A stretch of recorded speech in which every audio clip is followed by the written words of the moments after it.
What you're about to hear is a recording of my friends and I discussing amendments proposed by lawmakers in Florida's 2018 midterm election. I know what you're thinking. This happened over 5 years ago. Why should I care? Well, right now, some of those lawmakers stand for the most part divided, even within their own political parties. To me, it seems as though they're more focused on getting in each other's way than they are in doing their actual job. And with the 2024 election right around the corner, I think it's important to hear what the younger generation has to say about their leaders and the role we play in electing them. With all that being said, let me get us started with Amendment number 4.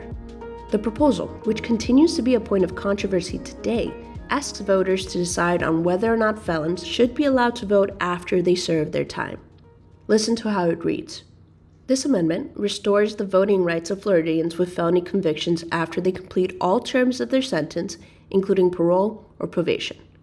The amendment would not apply to those convicted of murder or sexual offenses who would continue to be permanently barred from voting unless the government or cabinet vote to restore their voting rights on a case-by-case basis. But then it goes on to say, the precise effect of the amendment on state and local government cost cannot be determined, but the operation of current voter registration laws, combined with an increased number of felons registering to vote, will produce higher overall cost. Reflecting on the processes in place today, the impact, if any, on state and local government revenues cannot be determined. The fiscal impact of any future legislation that implements a different process cannot be reasonably determined.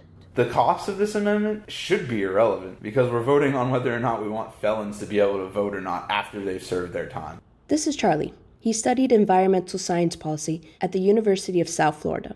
When you're voting on this amendment, you should be having an ethical dilemma on whether or not you feel like the justice system adequately makes people pay for what they did. Hearing Charlie talk about this amendment made me think about the phrasing and structure of some of the other amendments proposed on this ballot. How do you feel about having very different questions on one thing? Oh, when we get to the amendment that has death benefit taxes, I'll tell you how I feel about that one. Oh, it's the next one. Number 7, grants mandatory payment of death benefits and waiver of certain educational expenses to qualifying survivors of certain first responders and military members who die performing official duties. I agree with that.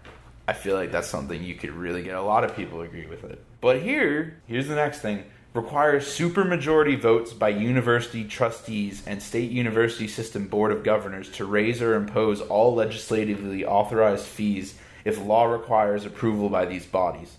So this second question, which is on the same amendment as the one about death benefits for first responders and military members, is asking people to decide on whether or not 75% of the college board of trustees would need to say yes to increase taxes instead of a simple majority vote. The amendment would also establish the existing state college system as a constitutional entity.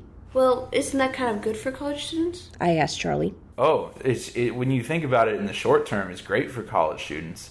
But I feel like fundamentally, you don't need to put a lock on taxes. And they're doing it by increasing the amount of votes it takes to be able to pass something. I think the best part of a government is its ability to flexibly react to issues. You gave the highest measure of devotion. You totally deserve to have your family at least have a small assurance financially that they will not immediately just go under. But I don't agree with the supermajority vote for the Board of Trustees. So I'm voting no against this. Okay. And I can't vote no without voting no against granting increases in death benefits for military members and first responders.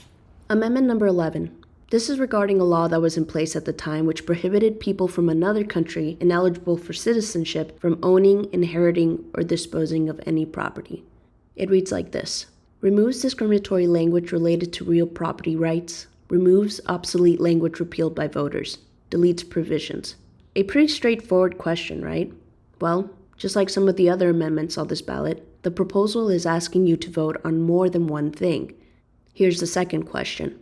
That amendment of a criminal statute will not affect prosecution or penalties for a crime committed before the amendment. Let's take marijuana, for example. Everybody that's had a nonviolent marijuana charge, if amendment number 11 goes into effect, would not be able to have that expunged from their records after it becomes legal in the state. So, all the kids, juveniles, 18-year-olds, all that. Like, if, the government says and the people say that this is illegal now, but it's not illegal down the line, then you should be able to forgive the digressions of the people that committed crimes earlier. We then decided to move on to Amendment Number 9. Prohibits the offshore oil and gas drilling. Prohibits vaping in enclosed indoor workplaces. Yes, look at another one. Vaping and offshore oil drilling. Fuck it. I'm going against vaping. I'm throwing vaping right under the bus. That was Ben you just heard. He also went to USF, where he studied art history and philosophy.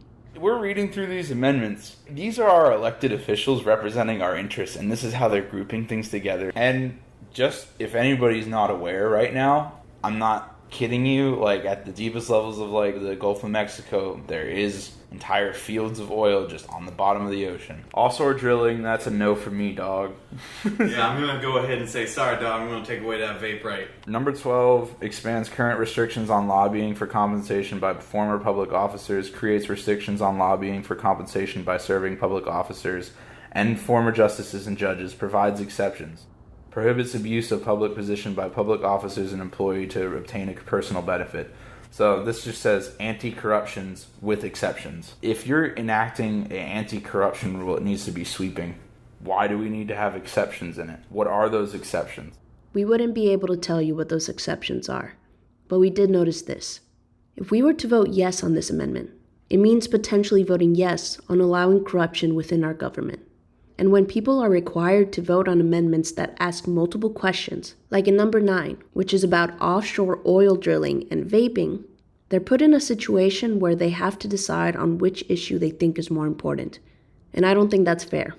Lawmakers know the younger generation takes environmental issues more seriously, especially when it comes to the oil industry, which last year produced over $300 billion in revenue for the United States. They also know that young adults are the country's largest consumers of e-cigarettes, a product that relies on addiction to motivate users to keep using no matter when or where they are. This was the point in our conversation where we pivoted away from the amendments and instead to the representatives that proposed them. We started thinking about how they behave while conducting official duties like writing those changes, as well as how they vote on the congressional floor. I think it's crazy that you don't have to show up. Yeah, that there's not a requirement that you have to be at least like there 65% of the time. What is the requirement? None.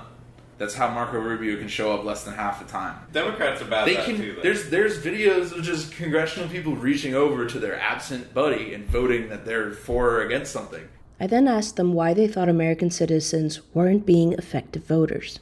Most people are going to be ignorant about this, and that will continue to be the norm unless we have widespread change in the way that we do things. To the people that say that, their vote doesn't matter, like, I've driven every election of my life thus far with my dad. I drove it in the car with the person who was negating my vote. Don't give me shit that, your vote doesn't count. You're riding in a car at net zero. See, the funny thing is about American politics is everybody will quick to be like, man, our government sucks, this, that, and the other thing.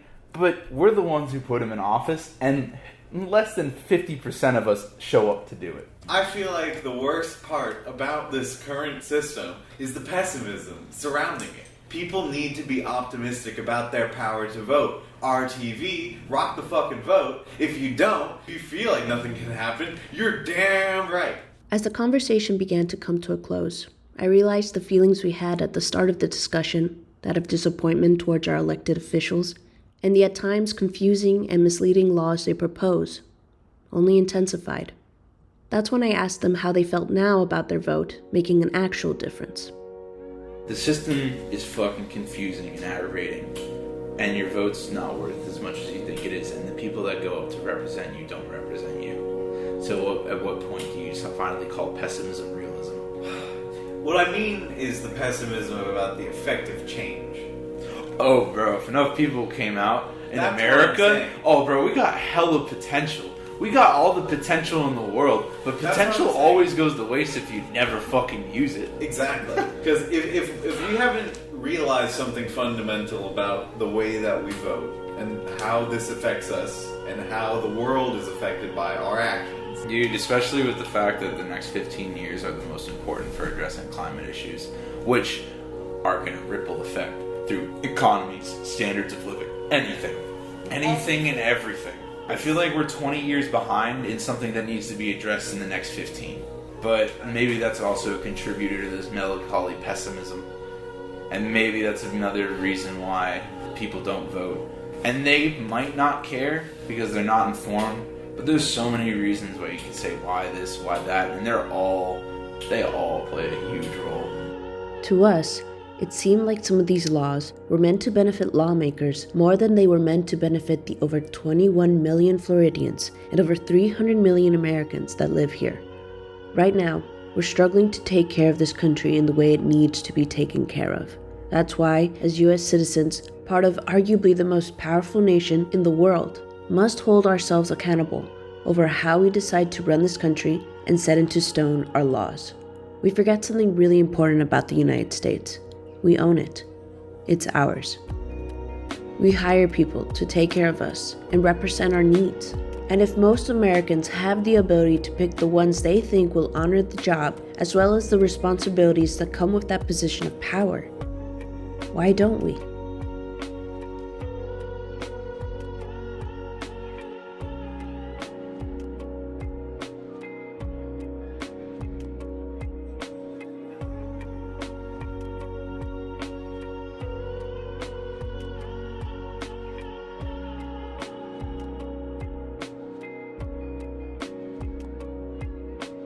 Smile through the pain, listen to the rain as it bumps off the window. On this car, there's a rental. Oh, I still drive by the beachside.